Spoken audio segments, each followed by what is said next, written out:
Last year, I uncovered the eerie truth about Futura, the font that's been following me everywhere. Shop signs, logos, movie posters, even innocent boxes of cereal. And yeah, it was as if my very mind told me to find a new obsession. I did the only rational thing, what anyone in that situation would do. I turned to cats. Hi, my name is Guffley, and this, this is Miku. First off, no, the name is not a coincidence. I've been living with this little devil since past October. Raised it, nurtured it, taught it to be a gamer. Oh, not quite. Grab him, get him. Come on, Miku, just grab him. Grab him. She is very angry. That's one thing. Ooh. You can get him. Yeah, this is going nowhere. I made many strides for that to be the case, but no avail. My pink princess does not want to be a gamer. At least not yet. That's something I'm planning to change. See, I think I've narrowed down the reasons why Miku is so averse to this rich and engaging medium. Well, one, but it's a big one. She simply doesn't know there are games about cats. Like, at all. Tiny, weird-looking humans fighting with swords? Boring. People shooting each other, dealing unspeakable damage to their bodies and psyches in the name of some diluted sense of good. I'd rather watch cats do it, to be honest. Many titles feature cats in the background, or let you mod these little creatures in to make them play a bigger role. And while that's all fine and dandy, our cat scale criteria requires something more substantial.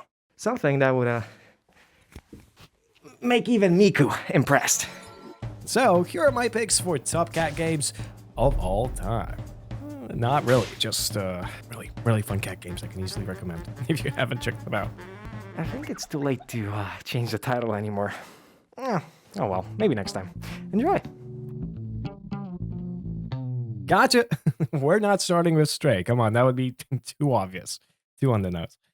No, we're gonna kick this list off with something, dare I say, much better. And it's called Little Kitty, Big City. What do you mean by that? What do you mean Stray sucks? I hear you saying. I didn't quite say that. It's more like ordering spaghetti and meatballs at an Italian restaurant. Sure, you can't go wrong with that. It's an incredible dish. But Ratatouille is right there. All right, let's let the game speak for itself. And me, I'll also be speaking in the background.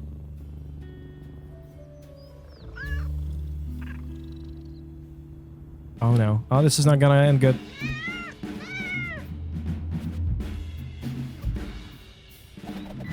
Well, I thought we were competing with other cat games, not with Pixar.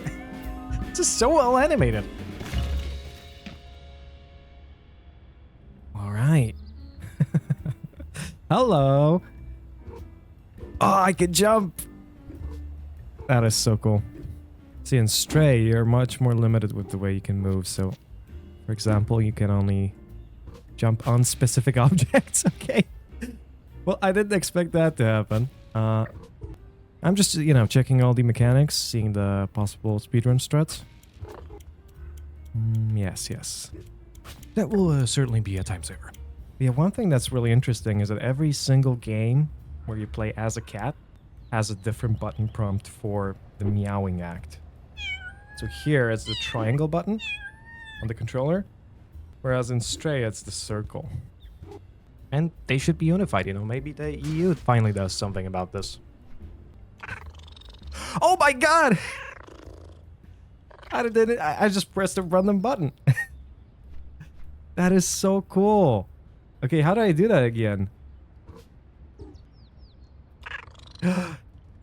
Okay, I just triggered it randomly. That's absolutely amazing. This very much feels like the Untitled Goose Game.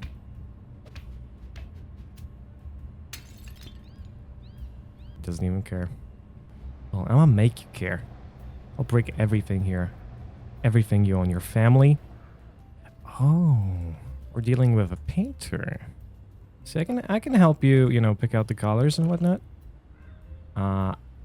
I'm a big fan of red personally, so just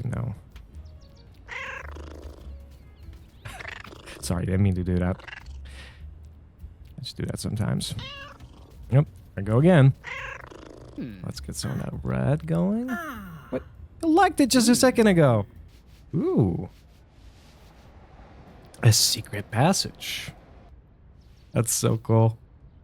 I'm repeating myself every single time something happens in this game, but that's how you know it's good. Future Cuffley here. Boy, was it good. And so, my feline adventure in this quaint Japanese city began. An unlikely friend, the girl we almost massacred while falling down the building? Yeah, that one, graciously offered to help us get back to the top. As with all things in life, though, it came at a cost. Ah, yes, capitalism! The bird demanded 25 shinies, introducing both me and the kitty to the concept of fictional currency. You can tell it's fictional because it's scattered everywhere, including that nearby car right there. Nice. I then had my first interaction with the local phone-addicted populace, including a man following up half as if to kidnap me or something. And a thing that audibly made me fall in love with this game. A Pokeball. Oh, a Pokeball. Let's get it.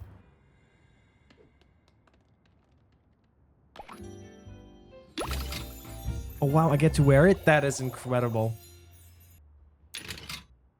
A full-on customization system. I did not expect that here.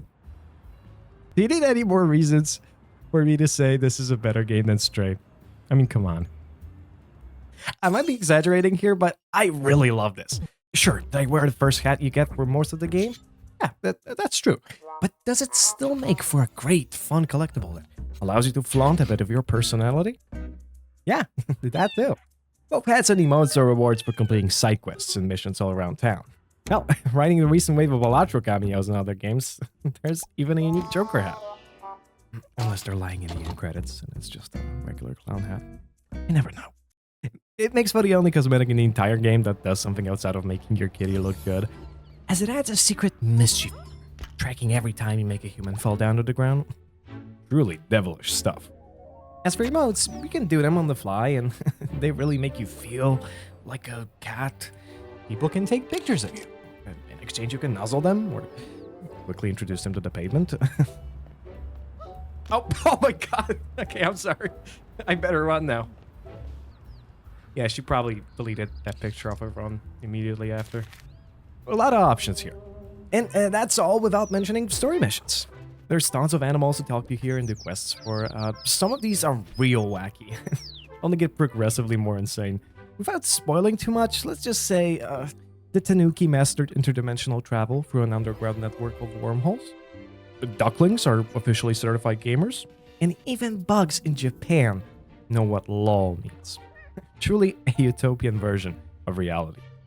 The writing here, too. It's almost as if someone took Undertale, Deltarune, Portal, every funny game that exists, plopped it in a blender, and from what came out, distilled the precise formula of writing great comedic dialogue. It's the right amount of unhinged and good and just so effortlessly hilarious. And I'm pretty sure half of this game is made up of sentences that have never been uttered before in history. And I love it all the more for it. But the thing I'm most impressed about is the sheer focus on emergent gameplay and mechanics here. The program missions are a ton of fun, but the true enjoyment of Little Kitty Big City comes from the unscripted, random events. How do we make you fall? Let me make you fall! Accidental toppling of civilians, fully premeditated. Assault using a banana, paw-shaped mark, a fresh batch of crumb. And trust me, we're not even scratching the surface. I have no clue how. The developers covered their backs in every possible turn. No matter what my twisted mind came up with, no matter what Germa reference I tried to conjure up on the spot. Shh, a little birdie. It's flying for an onion ring. It just found its way in. That joke was for the true Germa heads, by the way. And you do not mess with Germa heads. No matter what, it was always doable. Or better yet, an actual achievement required for 100% completion. At one point, I was done with the sheer size of the sandbox, the amount of dunes in it. I wanted to cheat the game a little bit. But in a situation the developers clearly haven't thought of, like taking this random dock I found a mile away to a nearby pond over here. Surely it won't.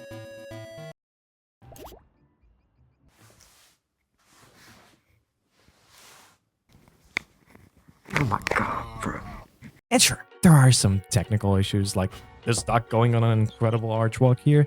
There are plenty of times where I fell to my death solely because the controls lack precision.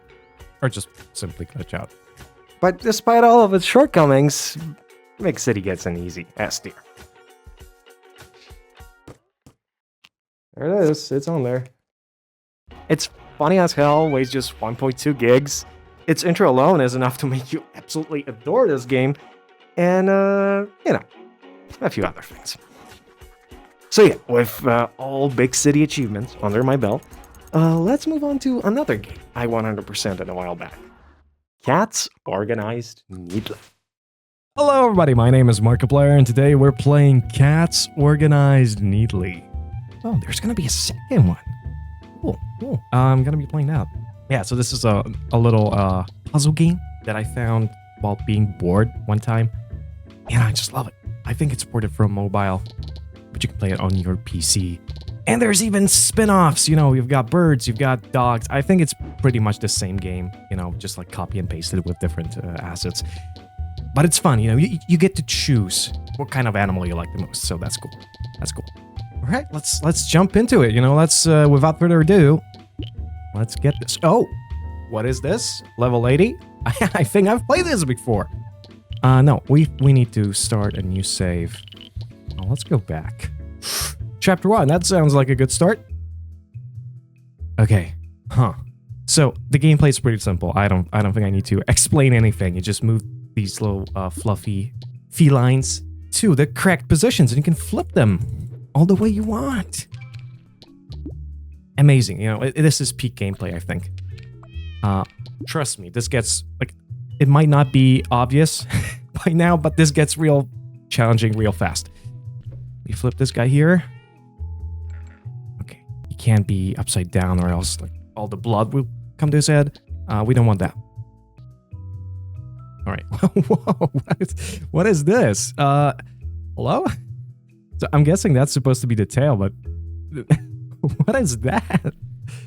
Like a radio? It's a hole in his throat. Oh, he's a smoker. Okay. He's a recovering smoker. The sad thing is, I've beaten this game before, so you know, if you normally progress through it, what you get is these little, like, short introductions about characters. Oh, shit, that's me. Their names and what they do. Oh, no, I messed it up. If you don't want Cats Organized Neatly spoilers, don't look at the screen right now. Oh, my God. There's so many of them. There's 30 cats to be unlocked. You got Keto. You got Floof. You've got Lint. Teletubby. Oh, that's what it is. Okay. I was kind of close. You know, maybe not with the smoker thing, but with the radio thing. And level 9. See, this is where it gets challenging. See, this is where it becomes, you know, you got to think about it. This little planet right here. Got to work around it. Boom. There we go. Oh, I should have. Okay. You know what? They're looking at each other. They like each other. One area where this game, I don't think, gets a lot of praise, and it should, is the sound design. All the purrs, the minute details, the things cats do, which you don't even think about. It's real nice, real immersive. Yeah, I should probably immerse myself more in the puzzle than the audio aspect, because I'm failing. Where do we put this guy? This guy fits neatly. And oh, there we go, a reference, name drop. But yeah, if you like cats, if you like puzzles, no reason you shouldn't check this out. Where do I put it on my scale of cat games? I don't know. It's fun. It's a small little fun game. It's a nasty. I'm kidding. I'm kidding. This game is what it says on the tin. It's very short, but surprisingly fun if you're into puzzle games. There is no mobile version though, and that is a bummer. There are people out there clamoring for it, and I'm one of them. So I'm thinking solid B tier. And mostly due to the fact the game could have been easily upgraded with the addition of black cats. Or any other cat breeds in general. It's a nitpick, though, in the grand scheme of things. Oh, there we go. 2 games on this list. Now, where do we place Miles Morales? I know what you might be thinking. This is not a cat game.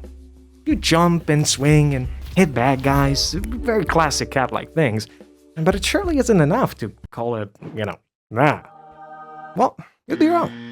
Most of this game is free of cats, and is still surprisingly good despite that. But this description doesn't really apply to one side mission in particular, one that isn't talked about enough in the cat game aficionado circles. The aptly titled Looters has you righting the wrongs of a gang who kidnapped a kitty from a local bodega. The very soul of the place. It's, dare I say, cornerstone. Oh, and his name is Spider-Man, if you need any more reasons to stop these guys. I love how it's never explained why they did this. They just really like that cat in particular. And how many pet adoption centers are there really in New York? Exactly. 0. This is the best mission in the game. And it's also because it's a welcome change of pace. It's nice to go after a bunch of dastardly, almost nonsensically evil criminals, instead of just people having a chip on their shoulder, wanting to destroy the whole city for it. But there's more. After making the evil guys pay and returning the little goober back to its owner, thankfully it's not the last time you see Spider-Man. He can actually join you for the rest of the game as an unlockable skin, and even help you mess up a few baddies. He has the little mask on and everything. Side tangent, but this game has just way too many good suits. Spider-Verse one, this. How am I to choose? And that's why Miles Morales is getting a secret cat game all along here. Is it fair? Probably not.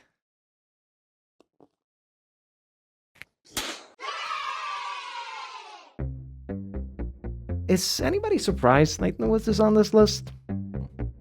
Me too! The story told in this game is so realistic, so heart-wrenching, so unmistakably human, I totally forgot you played the entirety of it as an anthropomorphic cat. I'm serious, by the way. I have this as my wallpaper 24/7, and I still almost forgot to include it. I could go on for hours about what this title means to me, how much I owe to Bethany Hockenberry, Ala Kaloka, and of course Scott Benson himself. But I'm not going to. I just soured the mood. So what I will say is this. Night in the Woods has the best written dialogue I've ever seen in a video game, period. It's a bold claim.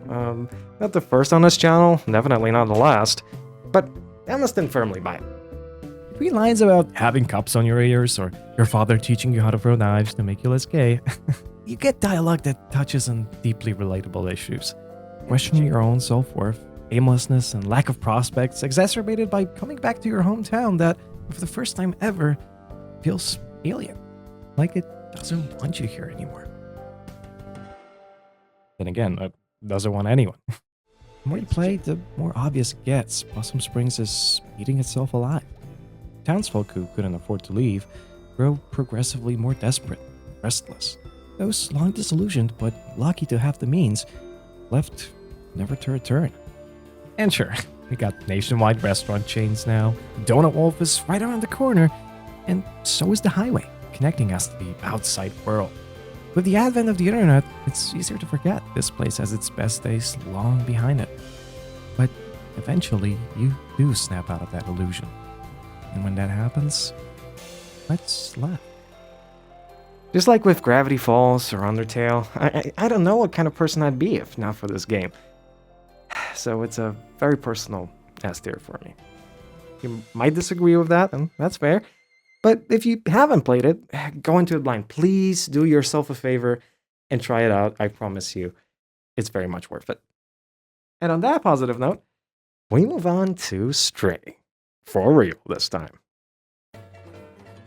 Alright, here we are. I don't have to introduce Stray to you. If you clicked on this video, you likely know what it is. The most well-known cat game of all time. And that's for good reason. It's genuinely great. Hello. Yeah, back away. Back away. Where do you think you're going? I'm gonna get you. I'm actually running after you right now. Boom. Okay, let me just clean this wall. Okay. This is harder than I thought. No postcard. Okay, let's just venture forth. Steal a bike, maybe later. Hello. Yeah, okay, I can't understand any of that. Can I show you my postcard? Oh, they're making fun of me again. Hello. Do you accept meows as payment?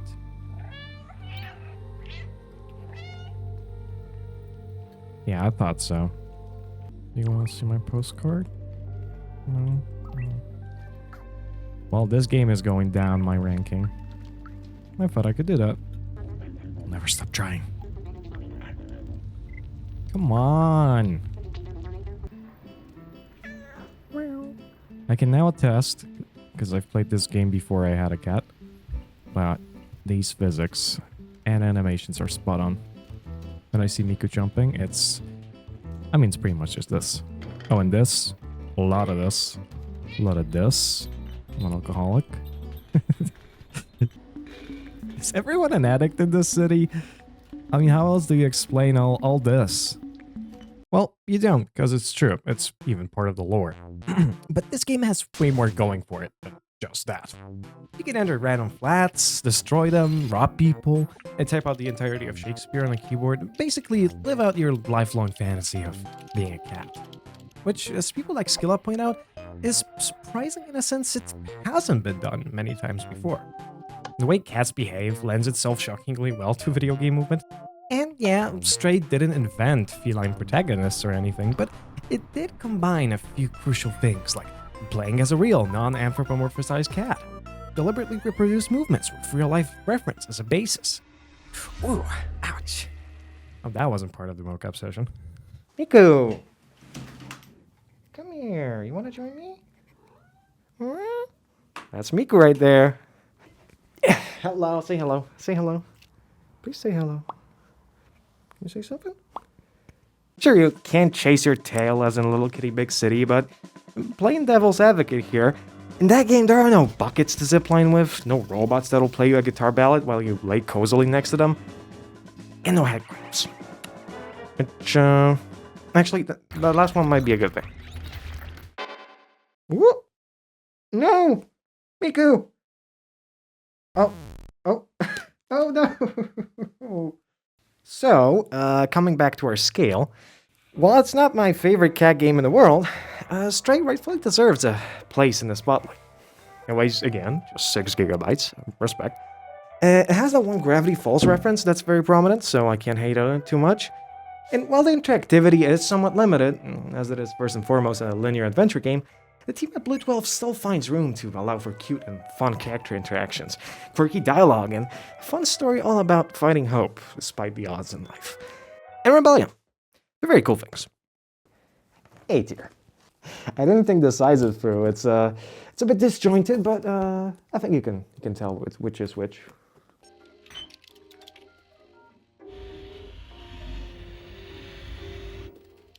Oh, you can keep going. That is amazing. I am not leaving this room. You're not. I have booze. I have a keyboard. What else would I possibly need? Well, maybe a semi-successful YouTube channel. You know, that'd be pretty nice. Yeah. You know, besides that, I mean, not much. Neko Atsume is the cat game equivalent of the Fun Future. You might know it. You might have never thought twice about it. Somehow, it's always been there. Well, for the past 10 years, that is. It's come to a point where you can buy yourself a pencil case for college off the internet and not realize for years it was meant to be a tangible representation of one of the game's most iconic critters. Look at his little ear. And that's without mentioning there's sequels to this madness, that-built copycats, a VR game, even a movie. A live-action Neko Atsume movie barely anyone knows exists, and one sitting squarely at the top of my Letterboxd watch list. So I think the natural question is, how did we get here? Why did 30 million people download this game? The answer is the yard. Oops, sorry, got a memento from Tubbs. Gotta, pick that up. And this is where the magic happens. You're given this small piece of land with only one goal. Collect all the cats from your neighborhood. Have them come over at least once, preferably more. But with a barren, empty yard such as this, it's a pretty high task. And that's where goodies come in. With the help of a valuable currency known as fishes, and the knowledge that cats will play with absolutely any and everything, you can let your imagination run wild. Balls, cardboard cuboids, bags, cushions, buckets. There's 54 pages of items to choose from, a billion possible ways of customizing your yard. Some work better than others, especially if you want to expand your cat collection, and the game kind of nudges you to switch things up now and then. But I am not moving it anywhere, okay? I like that donut. It adds to the decor. I like it. I like it the way it is, you know? And I am never in my life moving that donut. Cuffly update. I did move that donut. I had to make room for it, and I just couldn't afford the yard expansion. With rent due this month, I had to choose, okay? I'll get some frisky bits for those guys, though. At least they'll have something to eat. My God.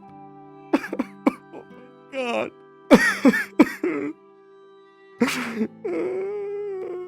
Donut. All right, Miku. So, where are we placing Neko Atsume on the cat scale? The C tier, obviously. Okay, well, if you say so. Collecting cats is fun, but this very much is an idle game. Even if you wish to stay in the app longer and, you know, do something besides laying down food and spending fish on cat toys, there's not much to do besides that. C doesn't mean bad, let's be clear. It's more C for yourself. You know, I did, and I liked it. I think I placed it there.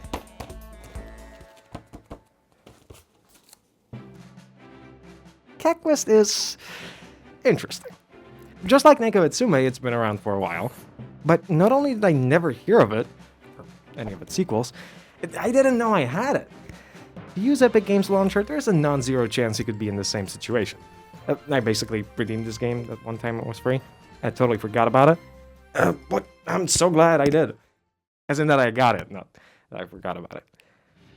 Cat Quest! Oh my god, this looks so fun. So this is my first time playing. I don't know what I'm getting into, but will you always be there for me? Always. That's a cat speaking, yeah. Oh no! This is the saddest thing ever. Oh. Made by the Gentle Bros. Should have had a voiceover. Is this the Gentle Bro? Nope. Oh, he just vanished my sister. That's not cool, man. That's not cool, man. What is that? A Tesseract? This game is starting off strong. Whoa. Okay, there we are. I think this infringes on a very particular Nintendo copyright, but this might just be me. Yeah, this design is that it's inspired. It's paying homage, basically. Nothing more, nothing less. Grabbing some coins. I can roll. Okay, I can hit. Mewtown. Oh my god, a hedgehog! Get out of here. This is actually pretty fun. I don't know what to do. Oh, that is a big map. People say Skyrim has a big map. Wait till you check out Cat Quest. Okay. Let's get back on track. Okay, that's a save point. It's plopping on the ground.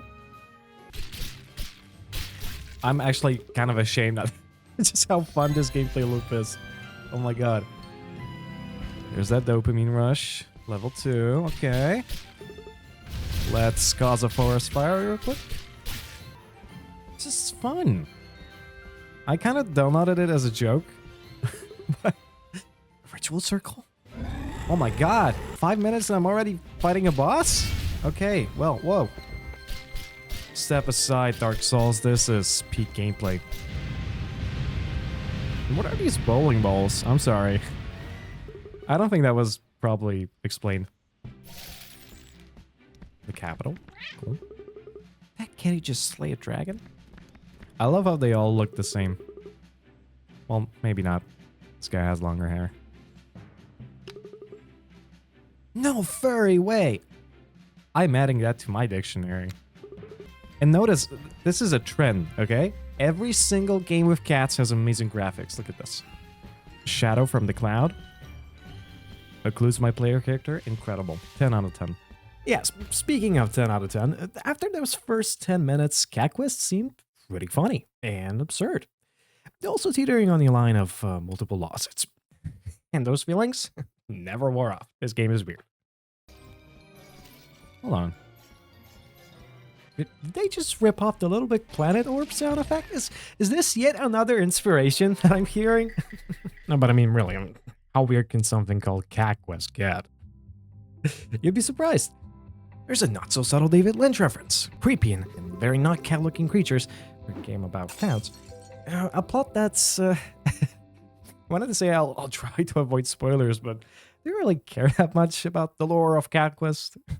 If so, I've skipped it at the timestamp below. The writers are fully aware no one's playing Cat Quest for the plot. They poke fun at the smorgasbord of cliches they use themselves. And while it didn't necessarily have to be this way, I believe any game can have a well-written, engaging story, and that it's something many people were expecting going into this. In terms of actual criticism, the leveling system is very broken. If you get the free spell, you're basically guaranteed to win the rest of the game. The backtracking gets nauseous real fast. Plus, the game is also just, it's kind of abruptly ends at one point. It's very jarring. Then again, I thought it would be so bad I would never finish it. And I enjoyed it. It's tedious but fun gameplay loop all the way through. So, in my eyes, that puts Cat Quest... This tier list doesn't make sense anyway, okay? Sue me, you know, it's in between. Okay. So, how about a game that will actually fit into these criteria? Oh yeah, Kitten Burst. Small, tiny little disclaimer. For this one, I only tried the demo yet, so my opinion is solely based on that 1-hour trial experience. Which leads me to say, holy freaking shit. I'm not a swearing type of person, but this is pretty cool. Kitten Burst is a passion project from one single musician, animator, and fellow YouTube creator, Jam2Go. And it poses a very simple, relatable question. And what if the cornerstones of early 2000s internet and tech never went away, and instead got either immortalized, personified, given a physical three-dimensional form, or all of the above? Also, there is a god here. Oops, I'm getting ahead of myself a little bit. I meant to save that for later. Fret not though, as another surprising reveal is that you don't inhabit this long-abandoned cyberspace as a nostalgic 20/30-something-year-old. Nope. Your vessel is instead a cute-as-hell little virtual kitten named Happy. A lot of the internet was, and still is, about cats, so it makes sense thematically. And again, provides a compelling moveset to play with right off the bat. Rotate and accelerate in all 360 degrees, or hold in place, that's an option too. The controls aren't that floaty, plus I just couldn't get the hang of them at first. But it didn't take long before I mastered navigating tight corners, ramming into walls at supersonic speeds, and in general, finding out the way a racing cat operates. At least in the demo. The full game has you upgrade multiple skill trees, and supposedly you can shift your state of matter at some points. As cats do, of course. It's genius. I love it. The Y2K/Digicam/totally unique aesthetic, making even the most mundane aspects of the web into these dreamlike worlds to explore, is so fun. Quirky pre-rendered UIs included. Oh, and you can also customize Happy like you can in Little Kitty Big City. So, that bumps it up as well. Man, there's like so much more. Incredibly creative boss battles. If what I saw here is anything to go by, and I think it is, given the previews on the Steam page, this is just amazing. Remember the classic 3D pipe screensaver? Yeah, well, wrong. That's a boss. And there's more of that. The soundtrack is a bop. The electronic vaporwave vibes, the synths, the trance that it puts you in. I'm actively fighting the urge to add these songs to my playlist because, you know, I'd be spoiling the game for myself, but they're so good. A few things here, of course, could be improved. Coming back from the pause menu, I can get disorienting. I like Frutiger era, okay? Skeuomorphism was amazing, but sometimes less is more. It's easier on the eyes, at least. I'm also curious about the level of interactivity here. Because on one hand, it's definitely bigger than Stray. Again, just as a unit of measure. You can topple dudes, random guys on the sidewalk, cheekily place dominoes even. You're free to fly basically anywhere. That's how I make God by trying to leave the skybox. There's that reference right there. but this still seems like a very curated, linear experience.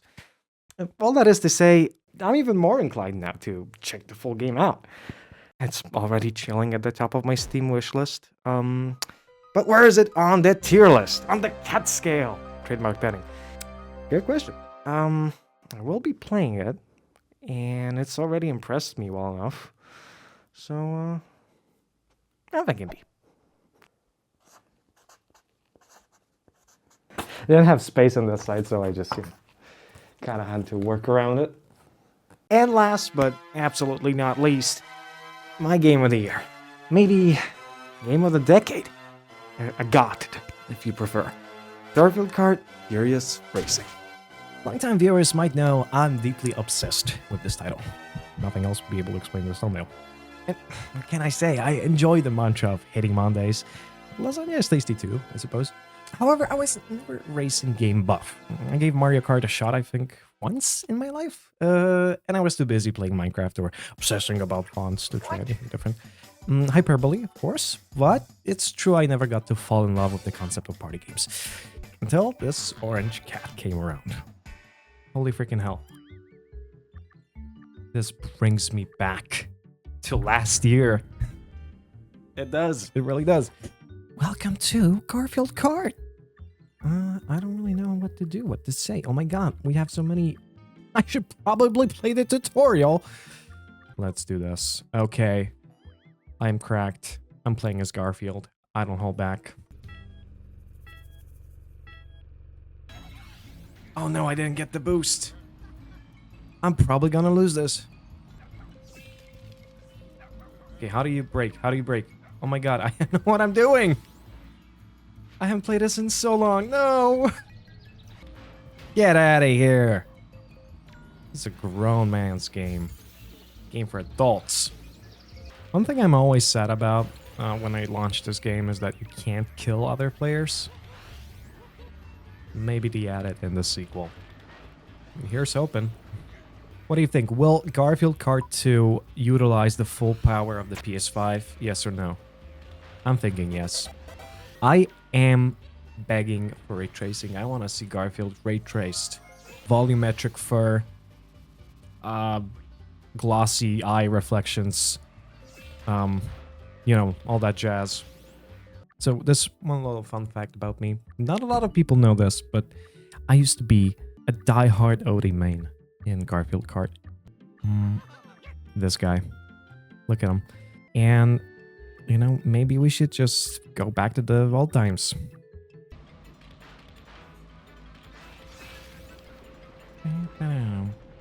What is going on?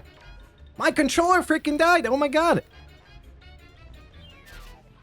This is... I know you're behind this, Normal. I know you're somehow responsible for this. Okay, maybe not. It actually died again. I think I need to charge it. Wait, pause everything. Okay, so I had to replug my controller. The glyphs are all different, but we don't care. We're here to win.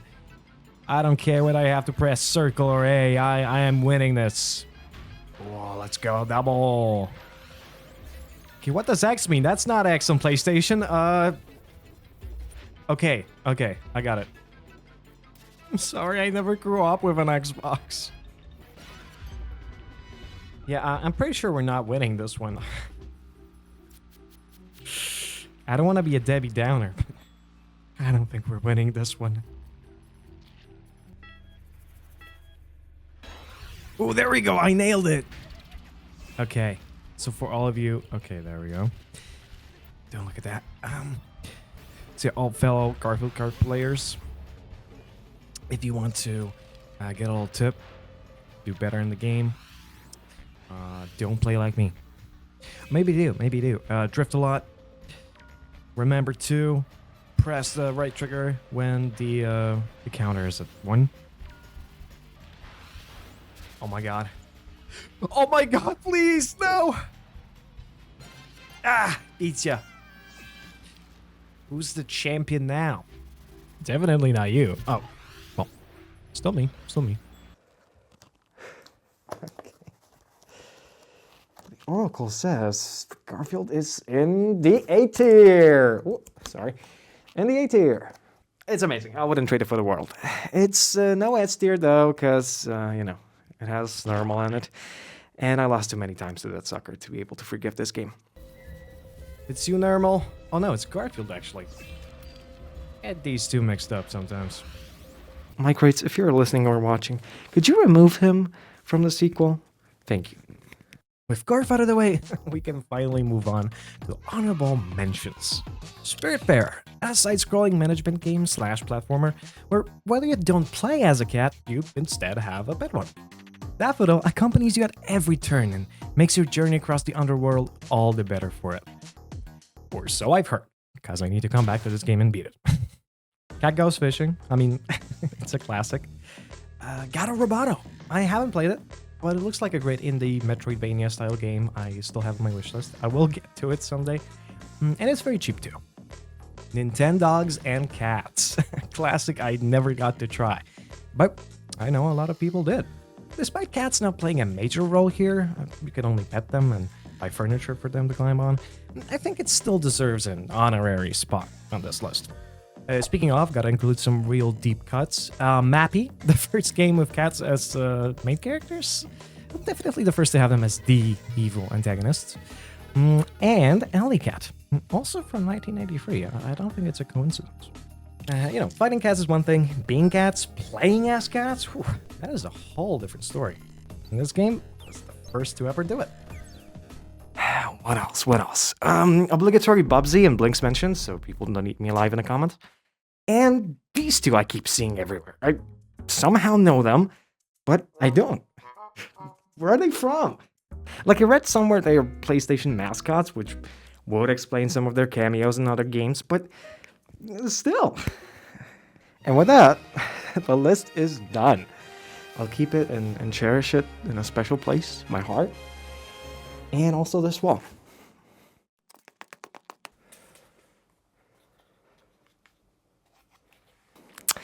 You can't really see Spider-Man this way, but well. To those still watching, we just wanted to say thank you. This is my longest, most unhinged video I've ever done, and I had a blast making it. You did, Miku, right? You did. Yes, you did. You did, Miku, right? Ooh. Little licking foot action there. Yes, you did. Yes, you did. Ooh. As to what's next, I don't want to divulge too much just yet. My upload schedule. I couldn't tell you when I'll be back. But I will try to cook up something special for that Garfield Kart 2 release date. And I've been thinking of vacation. Boy, I sure hope there's no Panic in Paradise where I'm going. Or Naughty Bears. When I want that. This is so dumb. Yes, no Panic in Paradise. Totally not. So yeah, thanks for watching, and hopefully see you in the next one. Bye. We have it. It's gotta be in the can.